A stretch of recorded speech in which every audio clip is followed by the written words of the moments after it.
Iran ராணுவம் ஹர்முஸ் நீரிணையை மீண்டும் மூடப்பட்டதாக தகவல் வெளியாகியிருக்கிறது. கடந்த 24 மணி நேரத்தில் ஈரான் தலைவர்கள் ட்ரம்ப் தரப்பில் அடுத்தடுத்து வெளியான கருத்துக்கள் திறக்கப்பட்ட ஹர்முஸ் மீண்டும் மூடும் நிலைக்கு தள்ளப்பட்டுள்ளது. ஹர்முஸ் நீரிணை உலகின் முக்கிய எண்ணெய் போக்குவரத்து பாதையாக இருக்கும் வேளையில் இப்பாதையில் கிட்டத்தட்ட 50 நாட்களாக அமைதியற்ற சூழ்நிலை நிலவுகிறது. இன்று ஹர்முஸ் நீரிணையை கடக்க முயன்ற 20 கப்பல்களை ஈரான் திருப்பி அனுப்பியிருக்காங்க. அதே நேரத்தில் அமெரிக்க கடற்படையின் முடக்கம் காரணமாக 23 கப்பல்கள் திருப்பி அனுப்பப்பட்டுள்ளது. இந்த நடவடிக்கைகள் மூலமாக இருதரப்பும் ஹர்முஸில் சரக்கு போக்குவரத்தை முடக்குவதில் தீவிரமாகவே உள்ளது. இதற்கு முன்பு அமெரிக்க முடக்கம் இல்லாத காலத்தில் ஈரான் மற்றும் அதன் நட்பு நாடுகளின் கப்பல்கள் ஹர்முஸ் வழித்தடத்தில் சுதந்திரமாக பயணம் செய்ய அனுமதிக்கப்பட்டன. ஆனால் தற்போது அமெரிக்க தடை அமலில் இருப்பதால் ஈரானின் துறைமுகங்கள் மற்றும் கடற்கரை பகுதிகளுக்கு செல்லும் கப்பல்களுக்கு அனுமதி மறுக்கப்படுகிறது. இதன் மூலம் தற்போது ஹர்முஸ் நீரிணை முழுமையான முடக்கத்தை நோக்கி நகர்ந்து செல்வது. மேலும் ஈரானின் IRGC படை வணிக கப்பல்கள் மீது 3 தாக்குதல்களை நடத்தியதாக அமெரிக்கா கூறியிருக்கிறது. இதே வேளையில் ஓமன் அருகே ஒரு எண்ணெய் டேங்கர் மீது தாக்குதல் நடைபெற்றதாக அமெரிக்க தரப்பில் கூறப்பட்டுள்ளது. அடுத்தடுத்து வெளியாகும் இந்த தகவல்கள் ஹர்முஸ் நீரிணையில் பதட்டம் அதிகரிக்க செய்திருப்பது தெரிய வந்திருக்கிறது. இதனால பல கப்பல்கள் பாதுகாப்பு காரணங்களால் ஹர்முஸை கடக்க முடியாத நிலை உருவாகி மீண்டும் திரும்ப சென்றுள்ளது. நேற்று ஈரான் அரசு அதிகாரப்பூர்வமாக ஹர்முஸ் நீரிணையை அனைத்து வர்த்தக கப்பல்களும் செல்ல எவ்விதமான தடையும் இல்லாமல் முழுமையாக பயணிக்க திறக்கப்படும் என அறிவித்திருந்தாங்க. இதனால கச்சா எண்ணெய் விலை அதிகப்படியாக 13% வரை குறைந்தது. இந்த அறிவிப்பை தொடர்ந்து ட்ரம்ப் தனது பதிவுகளிலையும் அமெரிக்காவில் செய்தியாளர் சந்திப்பிலையும் ஹர்முஸ் பாதையை திறந்தது சந்தோஷம். ஆனால் ஈரானுடனான அமைதி பேச்சுவார்த்தை 100% முடியும் வரையில் அமெரிக்க கடற்படையில் முடக்கம் தொடரும் என அறிவித்தார். இதைத் தொடர்ந்து புதன்கிழமைக்குள் அமைதி பேச்சுவார்த்தை முடிவை எட்டவில்லை எனில் போர் நிறுத்தம் அறிவிப்பு நீடிக்கப்படாது. அதேபோல் மீண்டும் தாக்குதல் தொடரலாம் என பேசினார். இதன் எதிரொலியாக தற்போது ஈரானின் உயர்மட்ட பாதுகாப்பு அமைப்பான சுப்ரீம் நேஷனல் செக்யூரிட்டி கவுன்சில் அமெரிக்காவின் கடற்படை தடுப்பு நடவடிக்கையை போர் நிறுத்த ஒப்பந்தத்தை மீறும் செயல் என கடுமையாக விமர்சித்துள்ளது. இந்த தடுப்பு நீடித்தால் ஹர்முஸ் நீரிணை முழுமையாக திறக்கப்படாது. ஈரான் படைகளின் கட்டுப்பாட்டுக்கு கீழ் குறுகிய பாதையில் நிபந்தனை அடிப்படையில் மட்டுமே கப்பல்கள் செல்ல அனுமதிக்கும் நிலை தொடரும் என எச்சரித்துள்ளது. மேலும் போர் முழுமையாக முடிந்த நிலையில அமைதி ஏற்படும் வரை ஹர்முஸ் நீரிணையின் கட்டுப்பாடு ஈரான் கட்டுப்பாட்டில்தான் இருக்கும் என்றும் தெரிவித்துள்ளது. இதனால் மொத்த ஹர்முஸும் மீண்டும் மொத்தமாக முடங்கக்கூடிய சூழ்நிலை உருவாகி இருக்கிறது தெரிய வந்திருக்கிறது. அது மட்டும் இல்லாம ஹர்முஸ் ஜலசந்தியை நேற்று ஈரான் திறந்திருக்காங்க. ஆனால் திடீரென்று அமெரிக்கா போர் நிறுத்த ஒப்பந்தத்தை மீறி செயல்பட்டதாக கூறி ஹர்முஸ் ஜலசந்தியை மூடியது. அது மட்டுமின்றி ஹர்முஸ் ஜலசந்தியில் செல்லும் கப்பல்கள் மீது ஈரான் தாக்குதல் நடத்தியும் வருகிறது. இந்த தாக்குதல்கள் மூலமாக அமெரிக்கா தனது போர்க்கப்பல்களை அங்கிருந்து நகர்த்த ஈரான் வார்னிங் கொடுக்கிறது. ஆனால் ட்ரம்போ எங்களிடம் மிரட்டி பார்க்க முடியாது, ஈரான் மிரட்டலை கைவிட வேண்டும் என்று கூறியுள்ளதால் ஈரான் அமெரிக்கா இடையேயான பதட்டம் மீண்டும் அதிகரித்துள்ளது. ஈரான் அமெரிக்கா இடையேயான போர், இஸ்ரேல் லெபனான் இடையேயான மோதல் உள்ளிட்டவை அடுத்தடுத்த முடிவுக்கு வந்தன. இதனால் மத்திய கிழக்கில் அமைதி திரும்ப தொடங்கியது. ஈரானும் ஹர்முஸ் ஜலசந்தியை திறப்பதாக அறிவித்திருந்தாங்க.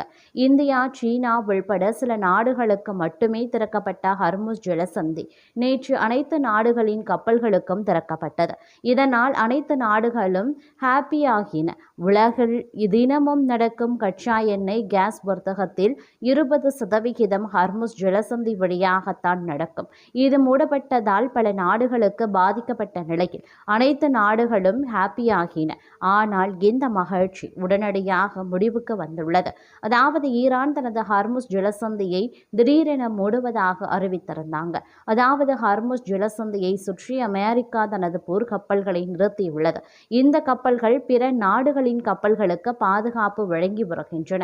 இதற்கு ஈரான் எதிர்ப்பு தெரிவித்திருந்தாங்க. போர்க்கப்பல்களை அங்கிருந்து திரும்ப பெற கூறியது.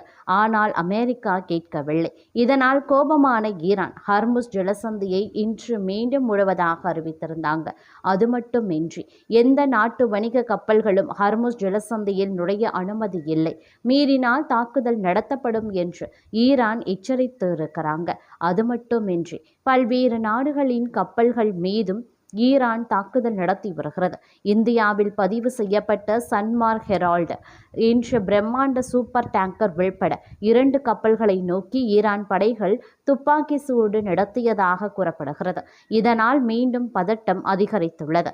ஈரான் அமெரிக்கா இடையே இன்னும் பிரச்சினை வரலாம் என்று கூறப்படுகிறது.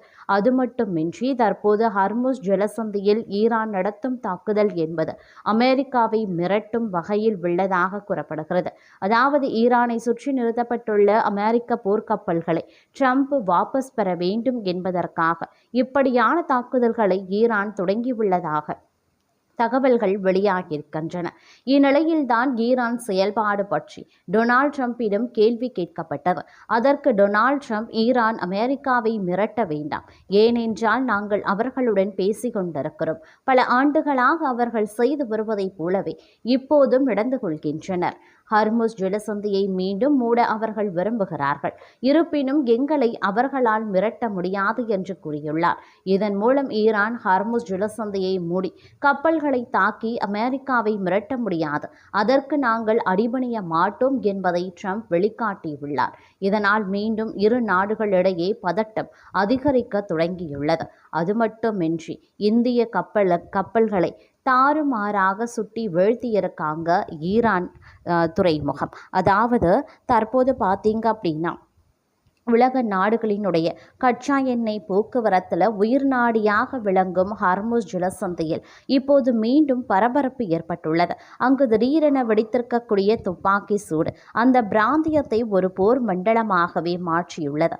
இந்தியாவில் பதிவு செய்யப்பட்ட கப்பல் உள்பட 2 கப்பல்கள் மீது ஈரான் படைகள் துப்பாக்கி சூட்டை நடத்தியதாக தகவல்கள் வெளியாகியிருக்கின்றன.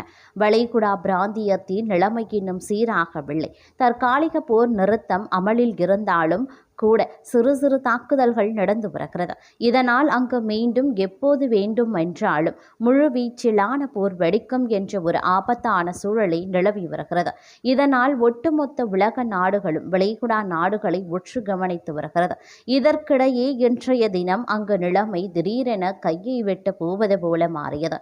இந்தியாவைச் சேர்ந்த டேங்கர் கப்பல் உள்பட 2 கப்பல்கள் மீது ஈரான் துப்பாக்கி சூடு நடத்தியும் இருக்காங்க. இந்தியாவில் பதிவு செய்யப்பட்ட சன்மார்க் டொனால்ட் என்ற பிரம்மாண்ட சூப்பர் டேங்கர் மீது ஈரான் படைகள் துப்பாக்கி சூடு நடத்தி இருப்பது பெரும் பதற்றத்தையும் ஏற்படுத்தியுள்ளது. சுமார் 20 லட்சம் பேரல்கள் ஈராக் கச்சா எண்ணெயை ஏற்றிக்கொண்டு இந்திய கொடியுடன் பயணித்த அந்த சூப்பர் டேங்கர் ஹர்முஸ் ஜலசந்தியை கடக்க முயன்றது. அப்போது அங்கு வந்த ஈரானின் புரட்சிகர படைக்கு சொந்தமான 2 படகுகள் எச்சரிக்கையை மீறி இந்திய கப்பலை நோக்கி சராமாரியாக சுட்டதாக கூறப்படுகிறது. இதையடுத்து இந்திய கப்பல் உள்பட அந்த பகுதியில் இருந்த பல வணிக கப்பல்கள் தங்களின் திசையை மாற்றி அவசரமாக திரும்பின. அதிர்ஷ்டவசமாக இந்திய கப்பலில் இருந்த மாலுமிகள் அனைவரும் பாதுகாப்பாக இருப்பதாக தெரிவிக்கப்பட்டுள்ளது.